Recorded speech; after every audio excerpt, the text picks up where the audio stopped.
नमस्कार, SPN 9 news आप देख रहे हैं। उत्तर प्रदेश में लोकसभा चुनावों का जो चुनावी माहौल है वो इस समय हर किसी के सर चढ़कर बोल रहा है। बीते सोमवार को 5वें चरण का मतदान से पहले चौथे चरण का मतदान यूपी में संपन्न हुआ, जिसके साथ ही प्रदेश की 80 में से 39 सीटों पर वोटिंग की प्रक्रिया संपन्न हो चुकी है। इसके बाद अब 5वें चरण का मतदान 20 मई को होने वाला है, जहां पर यूपी की कैसरगंज सीट पर भी वोटिंग है।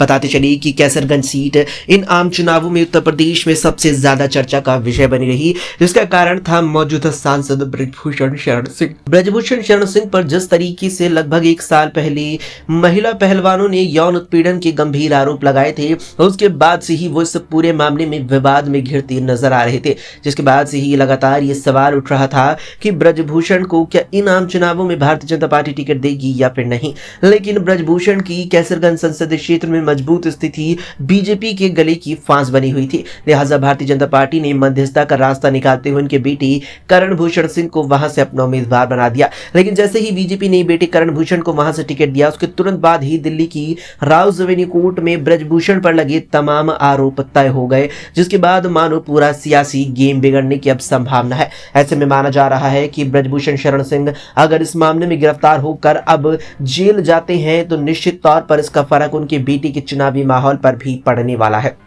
बताते चले कि महिला पहलवानों ने दिल्ली के जंतर मंतर पर बड़े स्तर पर विरोध प्रदर्शन किया था, जिसके बाद जाकर ब्रजभूषण शरण सिंह के खिलाफ FIR दर्ज हुई और जब मामलों की सुनवाई कोर्ट तक पहुंची तो दिल्ली के राउज एवेन्यू कोर्ट ने आखिरकार बीते शुक्रवार को उन पर तमाम आरोप यहां पर तय कर दिए। इसके बाद अब देखना होगा कि ब्रजभूषण उच्च न्यायालय का कब रुख करते हैं और उच्च न्यायालय में क्या कुछ फैसला ब्रजभूषण को लेकर आता नजर आता है। यहाँ पर ब्रजभूषण फिर यहाँ आरोप तय उन पर होंगे या फिर उन्हें पूरी तरीके से आरोपों से मुक्त कर दिया जाएगा।